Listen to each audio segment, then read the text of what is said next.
Sa chapter 2 po tayo. I don't know whether narinig niyo yung or meron kayong way to understand how the book goes. But it's simple as this. Kaya parati ako meron ganito. The theme of the book, yung theme po niya nakalagay siya sa isa sa verses, and this is the theme: to wait for His Son from heaven, whom He raised from the dead, even Jesus, who delivers us from the wrath to come. So, yung understanding natin that the Lord Jesus Christ will deliver us from the wrath to come is, I hope and pray, real sa inyo. Na you don't live your life wondering, uy, ang gulo ng mundo, ano kaya mangyayari sa akin? It's my prayer that even in the midst ng magulong mundo, alam nyo na sigurado kayo'y na kay Kristo at kayo'y ililigtas niya to the wrath to come. Dahil kung hindi niya kayo ililigtas, mag-a-apply sa inyo yung salita sa Revelation chapter 6. O mountains, fall on us, for the wrath of God and the wrath of the Lamb has come. Napakalungkot na magbuhay Kristiyano, no? Na dahil, alam mo, wala na, hopeless ka na, bagsakan ka sana ng buhay. In a sense, pag tinagalog nun, ibagsak na sa yung mundo. Hindi po yun ang hope natin. But often, we miss yung unang sinabi ni Paul, but to wait for His Son from heaven. This is also the theme of the book. What does it mean to wait? Sabi dito sa Bible, they that wait upon the Lord, He shall renew the strength. They shall fly like eagles. Diba? And ang pinakagusto kong another meaning ng wait is the same word na ginamit ng Panginoon sa Psalm chapter 46 verse 10. Be still and know that I am God. Ano yung be still? Maging mapanatag. Yun ang being waiting eh. Often kasi we're a people that gusto ko na eh. No. Christian living is a process of growing, waiting on the Lord, being still, being still. Yung bang, ito, often nabigay ko na itong message na ito, but when the word be still, it was given, ang reflection nito is kay King Hezekiah. Ang Jerusalem na lang po ang natitirang lungsod na hindi nakukubkub ng mga Assyrians. Assyrians were the power during that time, before the Babylonians. Assyrians have conquered Samaria. It has conquered the rest of the big cities. Jerusalem is the only city or place where it's still hindi pa nakakonquer. Na-conquer na ang Egypt, lahat. Imperyo na ang Assyria. Ang Judah na lang and Jerusalem is the one remaining standing. And sila, if you know how it is described sa mapa ng Bible, ang Judah, ang Jerusalem, walled city yan. Bakit walled? It is the same mindset ng mga tao during those times na it's a way of protection. Sometimes dalawa yung wall. So wall, may mga sentry tower. Andun yung mga mamamana, andun yung mga, it is to defend. Pagpasok mo sa wall, may malaking pintuan. Mahilig naman kayo, hindi ko na dapat ito explain sa inyo, mahilig naman kayo manood mo The Lord of the Rings. Ang ganun, palabas. Diba yung mga nangangabayo, lumalabas na. Wall, ano na. Kaya, ganun ang Jerusalem. Pero even within the walls, lahat sila nangangatog na. Alam na nila the impending doom. Bakit? Outside the wall is 185,000 armies of the Assyrians. Giving them warning na wala makakapagligtas sa inyo. Better surrender now. At pwede pa kayo mabuhay. So King Hezekiah has to go to Prophet Isaiah and pray and ask. Ang answer lang ng Panginoon is simple. Be still and know that I am God. The following morning, the angel of the Lord went out and killed 185,000. Walang role yung king, walang role yung mamamana sa nasentry. But it is God who went out and killed 185,000. Why? Because the commander of the army of the 185,000 has blasphemed God by saying, wala nang tutulong sa inyo. Our help comes from the Lord. So, similarly, sa Thessalonica po, hindi madali ang buhay. Kaya kapag binalikan niyo yung Acts chapter 17, bago pa makaalis sila Paul, sila Silas, sila Timothy sa Thessalonica, lahat ng mga mananampalataya doon nakatikim na ng pambubugbog. Pagdadala sa prison, paghaharap sa korte. Simply because they believe in the Lord Jesus Christ. So when Paul was writing to them to wait for his Son from heaven, it is not just telling us to be still, to understand how lofty the position you are in. Katulad siya ng posisyon ng King Hezekiah. Were they not afraid? No, they are. And yet the Lord was simply telling them, wait on me, be still, and then the Lord showed His power.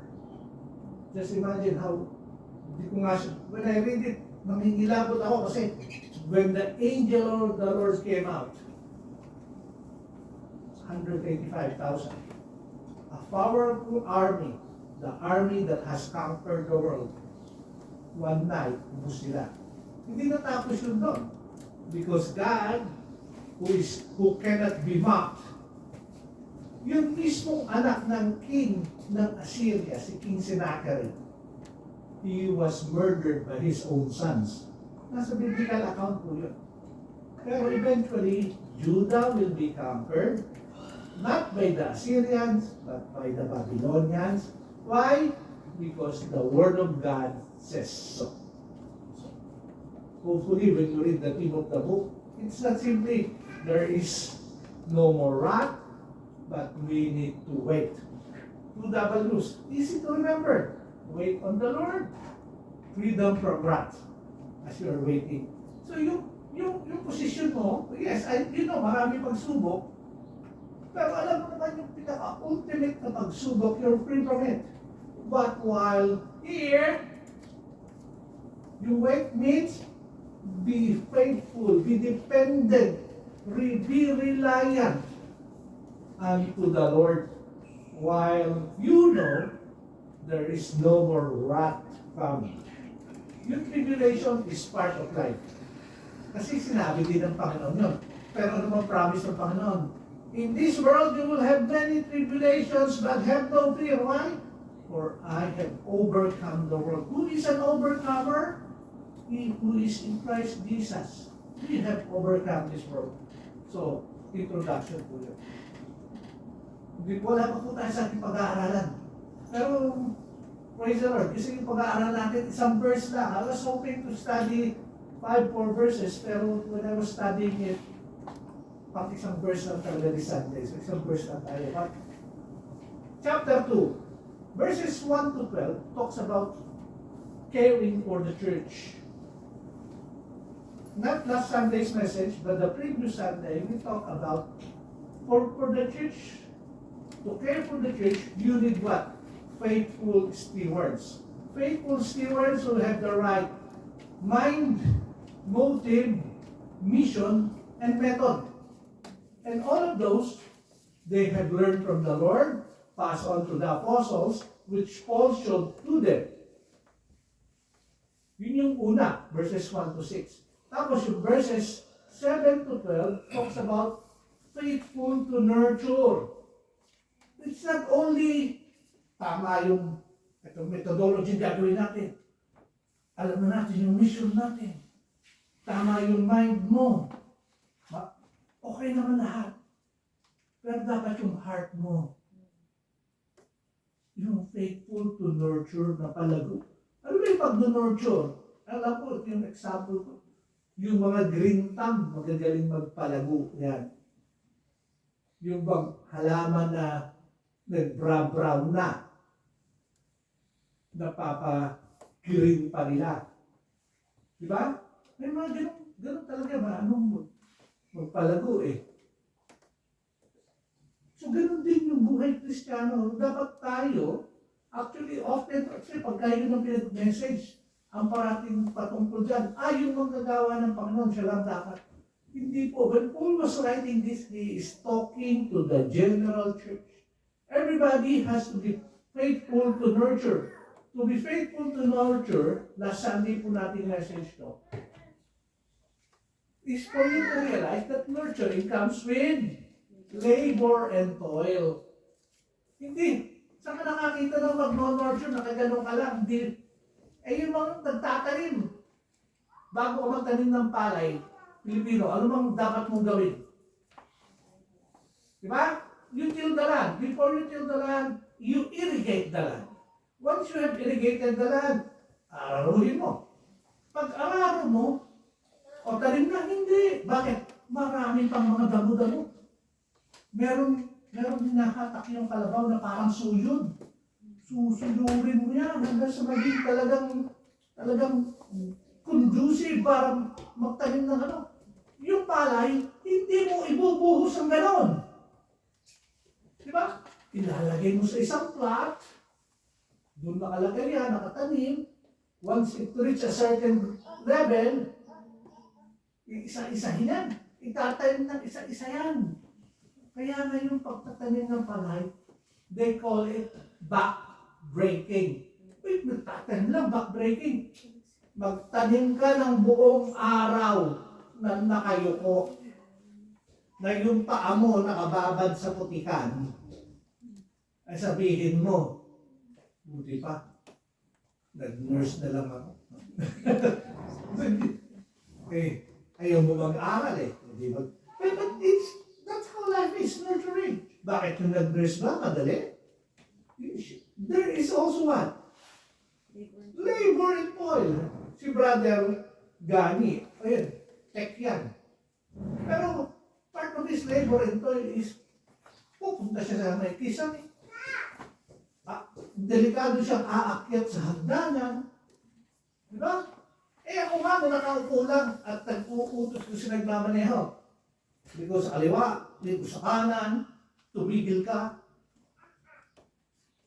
May labor and toil. Bakit? Ang daming near misses, mapapasino ka. Stop! We're gonna die.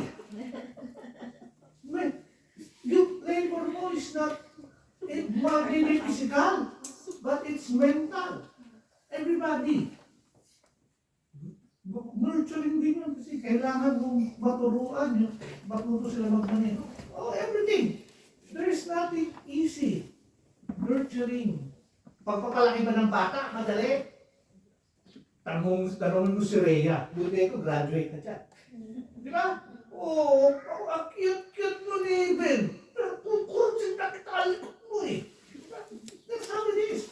But she wants Nathan na mag-grow up siya as a fine young man. Di ba?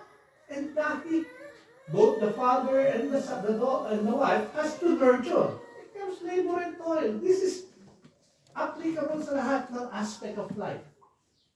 Nurture. How should you nurture? You should nurture devotedly, justly, and blamelessly, especially sa Christian living.